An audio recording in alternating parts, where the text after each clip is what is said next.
Do you feel like your body has betrayed you? Have you woken up in recent months and noticed that the morning gift is simply gone, leading you to believe your virility has expired? That feeling of disappointment, of wondering if your body has decided to close that door forever, is a heavy burden many men over 60 carry in silence. I want you to know right away that this feeling is unfounded, and your frustration is, in reality, just a lack of communication between you and your physiology. I am Dr. Elena Castillo, and please feel safe in this space. For decades, I have supported wonderful men, many of them over 65 or 70, who have faced this physical silence. This is not a matter of shame. It is a matter of misunderstood physiology and renewed hope. My promise to you today is clear. Reactivating your vigor doesn't always require medication. It requires awakening two key points, two silent switches that will remind your body how to ignite that energy. I want you to know something essential, and listen carefully. The absence of a morning erection doesn't mean you're broken. It means the communication pathways between your brain and that vital area have fallen into a deep dormancy. Their switch flipped off due to disuse, a sedentary lifestyle or chronic stress. Many of my patients, strong and active men, believe the only solution is to resort to expensive chemicals with side effects. But the truth is, your wiring, your blood vessels, and nerves are still intact. They're just waiting for a simple signal to reactivate. It's like a room that's been closed for years. The switch is still working, but you have to dust it off and flip it with intention. Today, we're going to turn that light back on, using only the right pressure on the exact spots that body science has taught us to look for.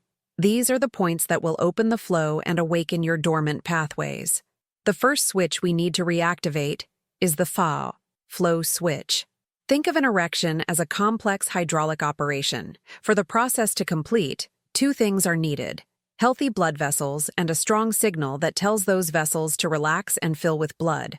Over the years, arterial stiffness, that natural hardening of the blood vessels, weakens this signal. Circulation becomes sluggish. The body interprets this as a decreased need to get ready. The good news is that the flow interrupter is not activated by a pill that floods the system with a chemical. It is activated by internal pressure and focused movement. Let me tell you the story of Don Ricardo. At 72 years old, Don Ricardo was convinced his engine had broken down. His family doctor had told him that mild atherosclerosis was the culprit and that only strong medications would help. Ricardo was afraid of the side effects. We focused not on his heart, but on his smaller arteries, the ones that feed that vital area. I explained that these arteries are the first to forget how to dilate. To retrain them, we needed to force blood flow in and out rhythmically, as if we were unclogging a pipe with a small plunger. I taught him a simple routine, which I call the triple R, rhythmic reactivation of the region. It's not just Kegel exercises. It's deep pelvic floor activation exercises, combined with very specific diaphragmatic breathing. By consciously doing this 3 times a day, Don Ricardo was not only strengthening the muscles that maintain an erection, which helps turn off the valve and maintain pressure, but he was also sending a powerful chemical signal. He was releasing nitric oxide, the body's natural chemical responsible for arterial dilation. He was using his own body's internal pressure to retrain his blood vessels. In just 6 weeks, Don Ricardo called me excited. Not only had the force of his urine stream improved, a common side effect, but he'd also noticed an awakening. Not necessarily a full erection, but an attempt. A slight morning awakening that had been absent for years. That, my dear friend, was irrefutable proof that the flow switch had been flipped back on. His body wasn't broken. It simply needed a different instruction manual for old age. Now, let's talk about the second key point, the connection switch. This is perhaps the most underrated and the most powerful. Morning or nighttime erections have nothing to do with sexual thoughts. They are a gift from your parasympathetic nervous system. Our bodies are governed by 2 opposing systems: the sympathetic, accelerator, stress, flight, work, worry, and the parasympathetic, break, rest, digestion, healing. When you live under chronic stress, Your body keeps the sympathetic switch on, diverting all energy toward emergencies. What's the first thing the body sacrifices when it's in emergency mode? Functions not essential for immediate survival, and that includes erectile function. When you go to sleep, if your mind keeps racing with bills, family problems, or doctor's appointments, your body never manages to shut down its alert system. It remains in a state of low alert. Therefore, the parasympathetic nervous system can't take full control. The absence of a morning erection is not a failure of your virility. It is an indicator that your body did not feel secure enough during the night to allow itself the luxury of deep rest. To turn on the connection switch, we don't need medications that force the flow. We need tools that reassure your brain that everything is okay and that it's safe to relax. This switch is activated by stillness and focused intention. Consider the story of Don Emilio, a retired businessman.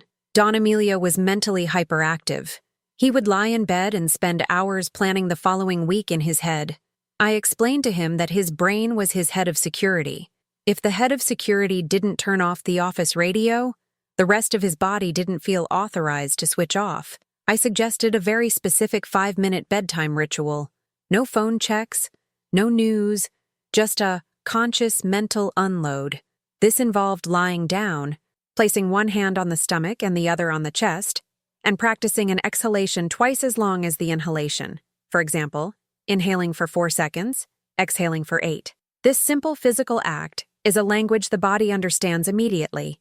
It's the most direct signal to tell the nervous system, emergency over, rest. After 3 weeks, Don Emilio was not only sleeping better, but the silence he had felt in his body began to break. His brain, receiving the signal of safety, allowed the parasympathetic nervous system to do its job during the sleep cycle. This physiological awakening, this proof of life, that is the morning erection, returned because he had managed to turn off the alarm of chronic tension. It's proof that his neural circuitry wasn't damaged. It was just blocked by stress. We're talking about a profound biological reset, and you have the power to initiate it. The biological reset that Don Emilio achieves is irrefutable proof of concept. His factory is intact, and the fundamental machinery is still there. But now, the task is twofold. We must move from automatic mode, unwanted or nocturnal erections that confirm vascular health, to conscious mode, the intentional activation that allows for intimate encounters. If we have already managed to lower the volume of the external noise, if the fuse box no longer trips due to the stress overload, it is time to deliberately turn on the main switch. Let's return to the analogy of that room that's been closed for years. Even if the wiring is perfect and we've repaired the power source, stress reduction. If you walk in and forcefully flip the switch expecting immediate brightness, it might not work. Cobwebs have accumulated on the switch. The first step isn't to demand maximum light, but to gently wipe away the dust with a soft cloth, little by little. This is what I call the practice of non-demand somatic exploration. Many men, when they decide to test whether their erections have returned, make the mistake of skipping 20 steps. They go straight to the critical point of sexual interaction, and if the response isn't immediate or perfect, the switch flips again, this time not due to chronic stress, but acute performance anxiety. The nervous system interprets the lack of an immediate response as a failure and says, "Danger, abort mission." The key to reopening those dormant pathways is curiosity, not pressure. Your mission now is to deactivate the goal of the erection. I want you to imagine that your erectile system has a response scale that goes from 1, totally off, no sensation, to 10, maximum activation. Historically, in sexual performance, we only try to operate from 8 to 10. If we don't reach 8, we feel like we've failed. The fundamental task to awaken dormant pathways is to rediscover 1, 2, and 3. This is the map of your sensations that have been lost through disuse and expectation. I propose a private exercise, a moment of solitude where the sole objective is to feel, not to act. It's not masturbation for performance purposes. It's sensory mapping. Its mission is to re-educate the two-way communication between your skin and your brain. Take 5 minutes. No time pressure. Place your hand with absolute gentleness. Don't touch the genital area with the intention of arousing, but with the curiosity of a scientist studying new territory. Gently run your hand over the abdomen, the inner thigh, and then, with the same gentleness, explore the pelvic area. Your essential question shouldn't be, is this going to work? But rather, what am I feeling right now? Is it heat, cold, a slight vibration? Where can I register a 1.5 on my sensation scale? When you register even a minimal sensation, that 1.5, and do so without demanding that it become a 5, you are sending a crucial message of safety to your brain. You are telling it, I am observing this sensation, and it is safe. There is no performance expectation associated with it. This consistent practice of registering low-level sensations, those that have been ignored for years, re-educates your nervous system. It teaches it that the sensation of pleasure or arousal can be a discrete and gradual event, not an emergency that must culminate in something immediate. By deliberately searching for the numbers 1, 2, and 3 on your body, we are accomplishing two things simultaneously. First, we are literally dusting off the neural pathway, causing resistance to decrease. We are reactivating those small peripheral nerves that had been silenced.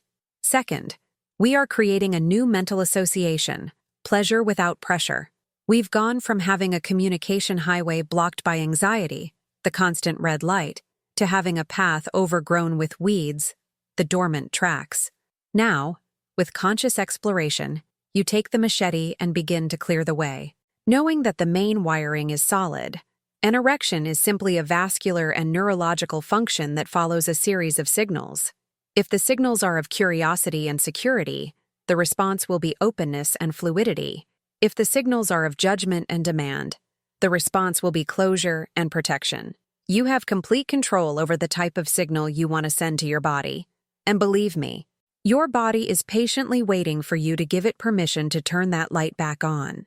It is vital that you understand exactly why this point, pressure point 1, the perineum, is so fundamental to restoring fluidity and vitality. It is not just a physical point. It is a neurological and vascular crossroads. Right there, in the center of the root, lies the pudendal nerve. Think of this nerve as the main cable that carries all sensory and motor information to and from your genitals. When we experience chronic stress, work pressure, or dreaded performance anxiety, the body's instinctive protective reaction is to tense up. This defensive contraction is lodged deep in the pelvic floor. The perineum tenses, acting like a tight knot that pinches not only the pudendal nerve, reducing the clarity of sensory signals, but also the arterial pathways it needs for optimal blood flow. In this state of chronic tension, we are literally sitting on our erectile responsiveness. It's like trying to water a garden with a hose that has a kink right at the valve. Our conscious activation, that simple act of sitting on a rolled-up towel while breathing deeply, is not a technique of forced arousal, but a profound technique of release and communication. We are sending the most powerful message of safety to the reptilian brain. I am still, I am safe, and I am allowing this area, usually blocked by fear or pressure, to receive attention and pressure without reacting defensively. The key here is the breath, the heart of this practice. The diaphragm, the primary muscle of respiration, is intrinsically connected to the pelvic floor via fascia and the nervous system. When you breathe slowly and deeply, filling your abdomen with diaphragm air, you automatically send a relaxation signal downward. This subtle, steady movement acts like a gentle internal massage, unwinding chronic tension in the perineum. The body cannot be tense and relaxed at the same time.